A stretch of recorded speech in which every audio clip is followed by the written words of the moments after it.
Hello, my friends, and welcome back. Before we begin, please like and subscribe to help our quiet space grow. Now take a deep breath and let the busy world fade away. Today we travel to a very dark time.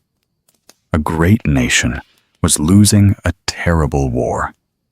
Kings and generals had no hope left. But then an impossible hero appeared. The savior was not a strong soldier or a rich man. It was just a poor farm girl. She had nothing but a brave heart and a deep belief. This is the ultimate underdog story. Let us begin. Let us look at France in the early 15th century, a time of terrible darkness and fear. The country was fighting the 100 Years' War, which was a very long war between England and France. You can imagine the French government like a giant, powerful company that is slowly going bankrupt. The high managers had big titles and expensive clothes, but they were completely failing at their jobs. They hid in their safe castles, while the English army took over their lands, piece by piece. The professional soldiers and wealthy generals had absolutely no answers to the problem. They were losing their towns, their money, and their hope. Every single day brought another defeat for the tired nation. Far away from the bloody battlefields and the failing generals, there was a small, quiet village named Domremy. Nothing important ever happened in this peaceful place in northeastern France. Around the year 1412, a girl named Joan was born here into a peasant family. A peasant family is a very poor family who worked on farms to survive. Joan did not know how to read or write, so she spent her days taking care of animals in the fields. She was just a normal girl, living a very simple life far away from politics. Her small world was completely different from the violent war outside, as she only knew the sounds of nature. The situation for France was getting worse every single day. The rich leaders held meeting after meeting, but they only argued with each other in empty rooms. They had money weapons and trained armies ready to fight. However, they lacked the most important thing, which was a clear belief in their own victory. When a giant system is broken, the people at the top usually cannot fix it themselves. Sometimes, the real solution has to come from the absolute bottom of the society. It is like a huge business waiting for a clever leader to save it from disaster. But instead, the person who holds the answers is just a young worker sweeping the floors. For Joan, that moment of change arrived when she was just 13 years old. She was standing alone in her father's garden on a normal summer day. Suddenly, the quiet air around her changed completely. She saw a beautiful light and heard clear voices speaking directly to her. These were not normal sounds, but spiritual messages from saints. At first, they simply told her to be a good girl and to go to church. But soon, the message became much heavier and much more dangerous. The spiritual voices gave this young farm girl an impossible job to do. They told her that she must leave her quiet village and go find the French prince. They ordered her to lead the military and save the whole country of France from the enemy. Imagine being a teenager and receiving the heaviest responsibility in the entire world. She had no money, no powerful friends, and zero experience in fighting. But she had something the rich generals did not have, which was absolute certainty in her mind. But wait, here is where it gets really interesting. How does a poor teenager convince the leaders of a dying nation to give her an army? She just walked in and asked.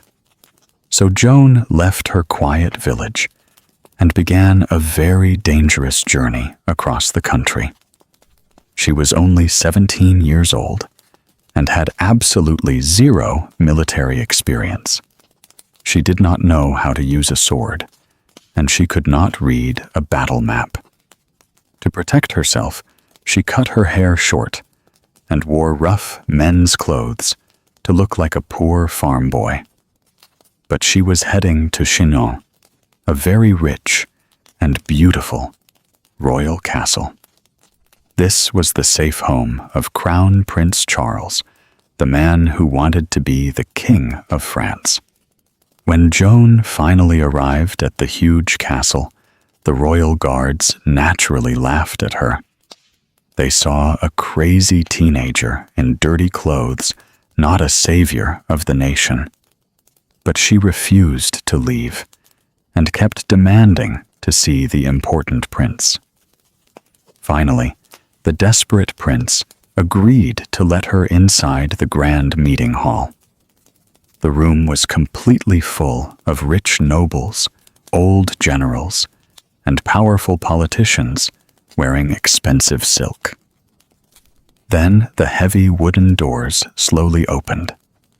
A small, dusty teenager walked confidently into the bright room, standing fearless in front of the most educated men. Prince Charles wanted to test this strange girl before he trusted her with his army. He put his expensive royal clothes on a normal servant and hid himself in the large crowd. He thought a simple farm girl would immediately bow to the fake prince. Now listen carefully to what happened next. Joan walked right past the fake prince and looked around the crowded room with sharp eyes. She walked directly to the real Charles in the corner, bowed to him, and said she came to save his kingdom. Let us think about this impossible situation for a moment.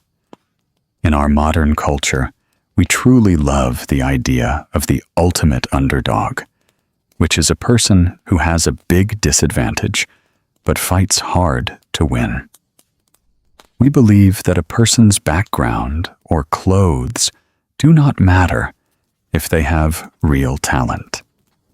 We deeply respect people who step up and lead, no matter where they come from. But in the 15th century, this idea was completely crazy and totally unacceptable. Power belonged only to rich men with royal blood and old generals who spent their whole lives studying war. Suddenly, they had to listen to a 17-year-old girl who just arrived from a dirt farm.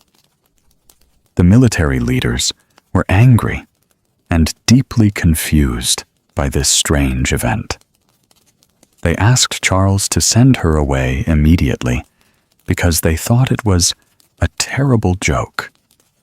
Why would a smart leader trust a teenager with the future of the nation?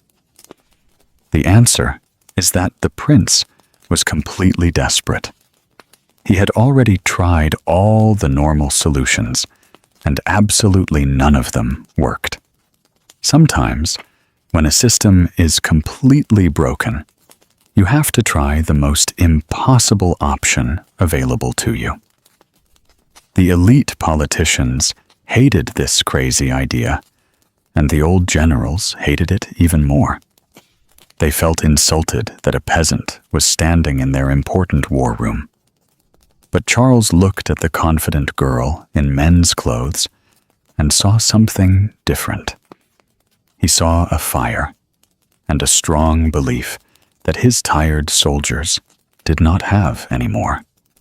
So he took a deep breath and finally made his shocking decision. He agreed to give her a real chance to fight the English army. He gave her shiny armor, a white flag, and a group of real soldiers. The old, experienced generals were now officially taking orders from an uneducated teenager. Just imagine the quiet, heavy anger in that royal meeting room. A peasant girl was now the supreme leader of the French military. No pressure at all. In May 1429, the terrible reality of war focused on one specific place. The important city of Orléans was suffering under a heavy and brutal siege. A siege is when an enemy army completely surrounds a city to stop food and water from entering. The people inside the city walls were starving, and the English soldiers waited comfortably outside. The French defenders were completely exhausted and ready to accept their dark fate. Hope was gone. Then the impossible teenage girl finally arrived at the bloody battlefield. The tired soldiers expected a tough new general with a brilliant military plan. Instead, they saw a 17-year-old girl wearing bright armor on a white horse. She did not bring dangerous new weapons to kill the enemy. She brought a simple white flag and an unbreakable belief in victory. True leadership is a very rare and special quality in human history. In a traditional organization, the top boss usually stays far behind the fighting lines to stay safe.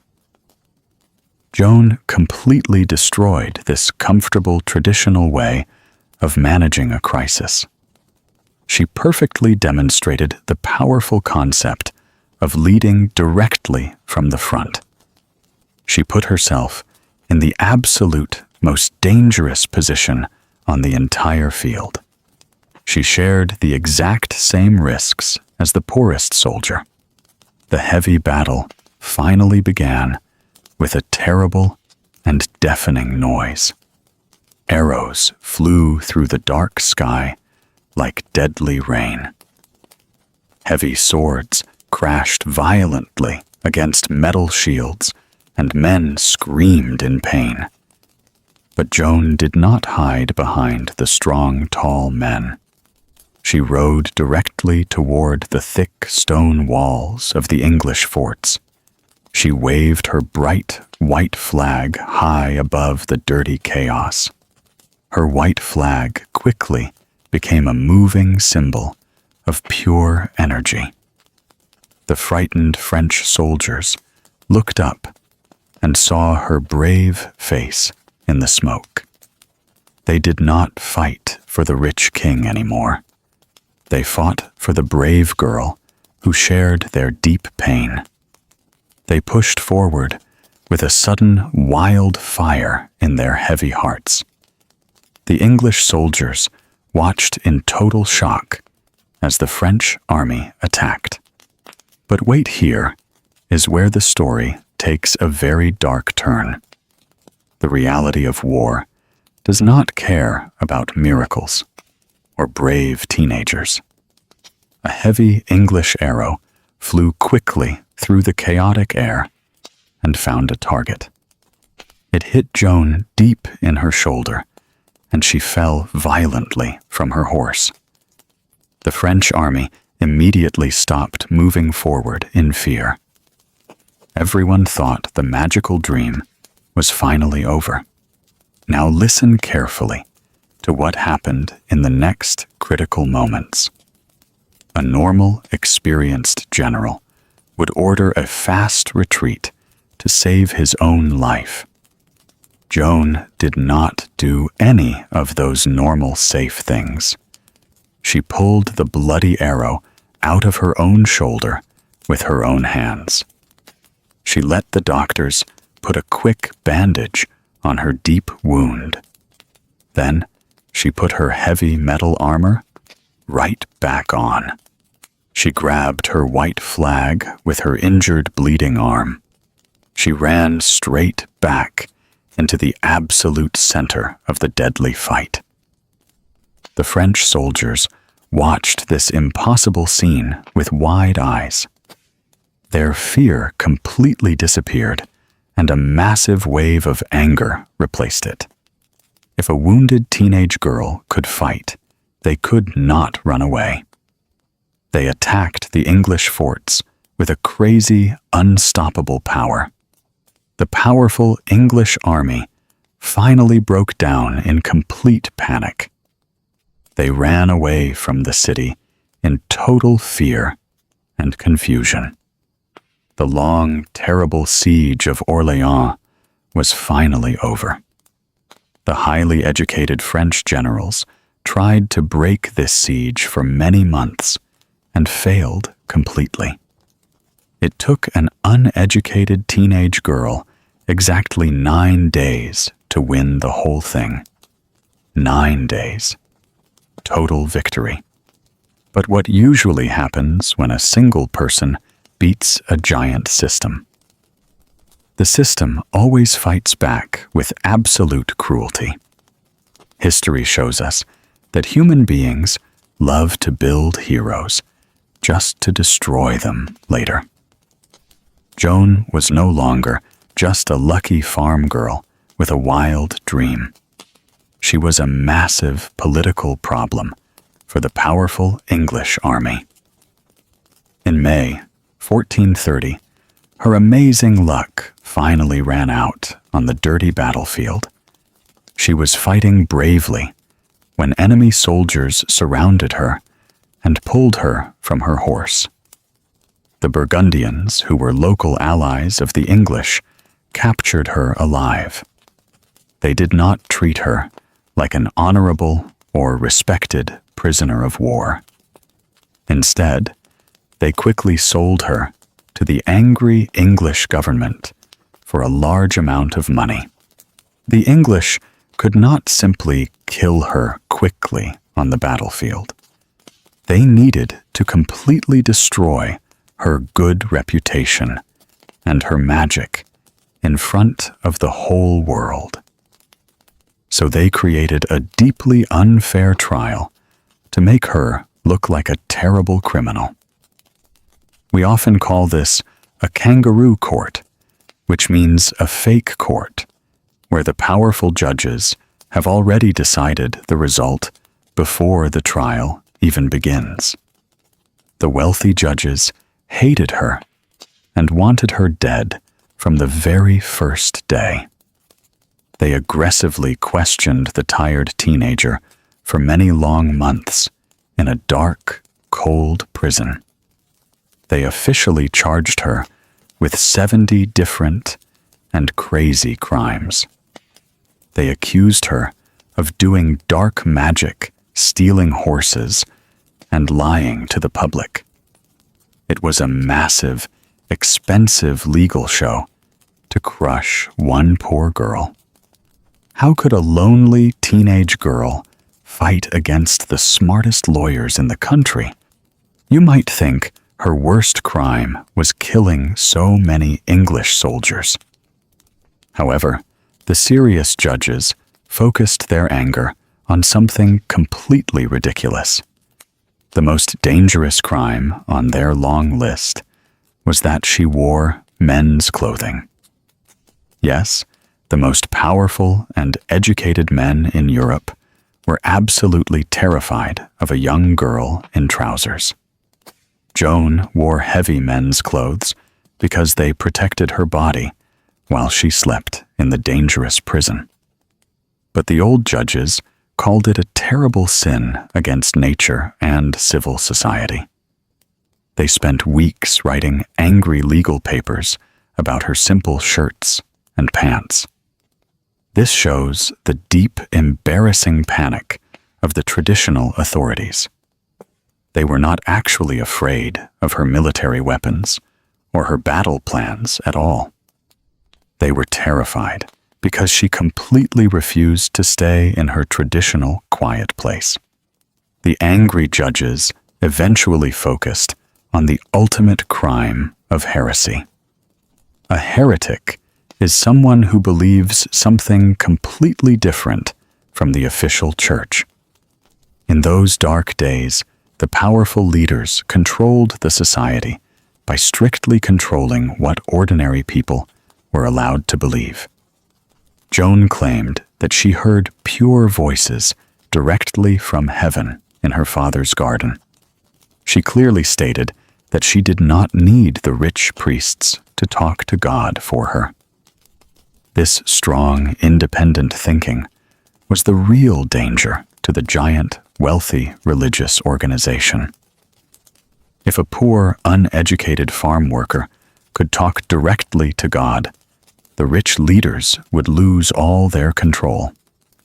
They could not allow a normal citizen to break their strict ancient rules.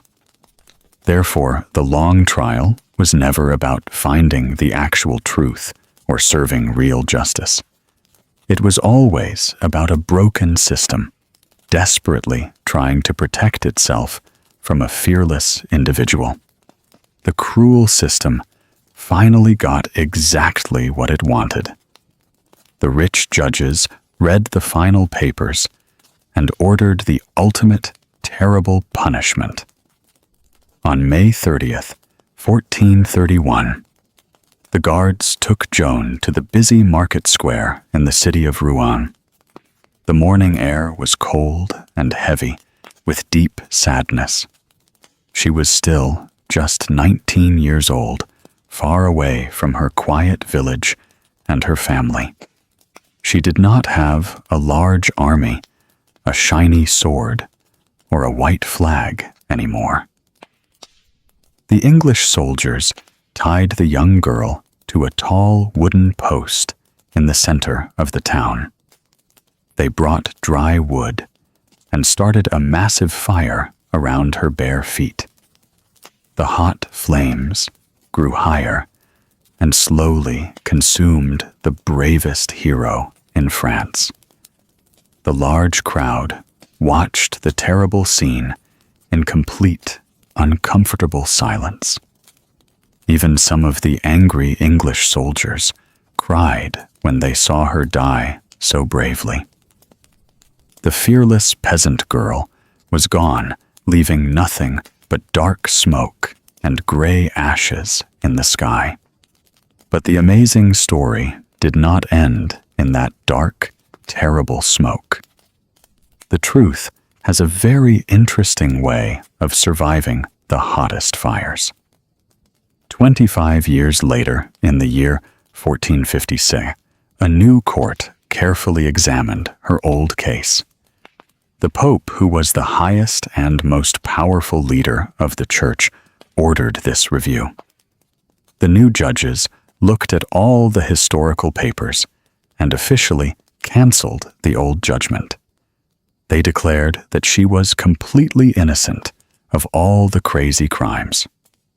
The angry men who killed her were finally remembered as the real criminals of history. Much later, in the year 1920, the Church officially made her a saint. A saint is a very holy person who is respected and remembered forever. The cruel judges tried to destroy her completely, but they accidentally made her live forever. When we look back at this incredible history, we see a beautiful and simple truth. We often believe that only rich kings, powerful presidents, or wealthy men can change the world. In the American culture, we deeply love the spirit of the ultimate underdog. We truly love the inspiring story of a person who starts with absolutely nothing. Joan was just a poor teenager from a tiny, unknown dirt farm in the country. She had absolutely no money, no formal education, and no powerful friends to help her. However, she possessed an unbreakable belief that no military army could ever destroy. She proved that a single normal person can actually change the long path of history. This is exactly why her quiet voice still speaks to us so clearly today. You do not need to wear expensive suits or have a famous name to be great. The powerful system will always try to tell you to stay in your small, quiet place. The world will often tell you that your big dreams are completely impossible to reach. People might laugh at you when you try to do something new and difficult. But history is actually written by the brave people who completely refuse to listen to the doubt. They hear a quiet, hopeful voice in their own heart, and they choose to step forward. They simply refuse to give up when the daily situation becomes heavy and difficult. Now, let us bring this massive historical story gently back to your own personal life. Right now, you are sitting here in your safe space, listening to this English story. You are trying to improve your skills, learn a new language, and build a better future. Sometimes, learning a language can feel like fighting a very large, impossible war by yourself. You might feel like a huge underdog when you struggle to remember difficult new words. You might feel small and confused when you hear native speakers talking very fast. You might want to close your book and stop trying because the road looks too long. But please remember the brave, uneducated farm girl who stood confidently in front of the royal king. She did not know how to fight a war, but she picked up the white flag anyway. You do not need to speak perfect English today, and you do not need to be perfect tomorrow. You just need to keep showing up and fighting for your own personal dream. Every single word you understand today is a small, beautiful victory in your daily battle. Every English story you finish listening to is another bright flag on your long journey. Do not let the difficulty of the new grammar make you feel afraid or weak. You are building something very beautiful for yourself, one simple step at a time. Every great journey in human history always begins with just a simple, quiet step. Your decision to learn English with me today is exactly that important first step. Thank you for spending your valuable, quiet time with Storyline English tonight. If this brave story touched your heart, please leave a comment down below. I would love to read your personal thoughts and connect with you. If you want more stories like this, simply write, "I want part 2." Keep listening, keep growing, keep moving forward, slowly and surely. You will win.